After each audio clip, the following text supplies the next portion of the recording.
Hi, I'm Miles Mossop of Miles Mossop Wines.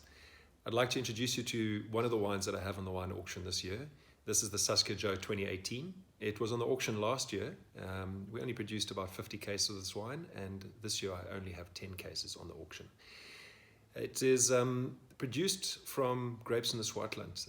The reason for producing this wine is it's basically a tribute to Saskia Joe, my oldest child. I have a wine called Saskia, which you might know, and this is a little bit of a different blend.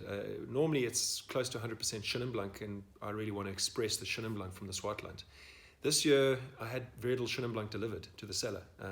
We picked the vineyard and half the crates were going to be returned. So spoke to a winemaking friend of mine in the area, and we managed to fill the crates with some Grenache Blanc and a little bit of Claret Blanche, and delivered it to the cellar as one, pressed all the grapes together, and did a co-ferment in a concrete egg. So it's slightly different to the Saskia. It's quite different to the Saskia Joes I've had in the past, but it's a beautiful expression of the Paardeberg and the region, the Swartland.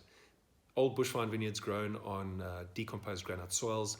2018 was a very hot vintage. It was the last vintage of the drought years, and a very small vintage, hence the reason for co-fermenting everything.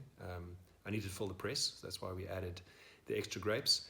And it turned out to be 65% Chenin Blanc, 25% Claret Blanche, and 10% Grenache Blanc. It's the first time I've used Grenache Blanc in the Saskia before, and it brings in beautiful, beautiful texture to the wine. Great yellow fruit expression from the Chenin Blanc, and lovely texture and freshness from the Claret Blanche. The Claret Blanche is picked quite early at about 10% alcohol potential, and it brings in good acidity. We don't want to be adding acid to this wine, so nothing has been added besides a little bit of sulfur, and nothing taken away, no filtration, no fining before bottling. And we just bottled a small amount of this wine. I hope you enjoy it. I think it's aging beautifully, and I think it's going to really deliver over the years to come.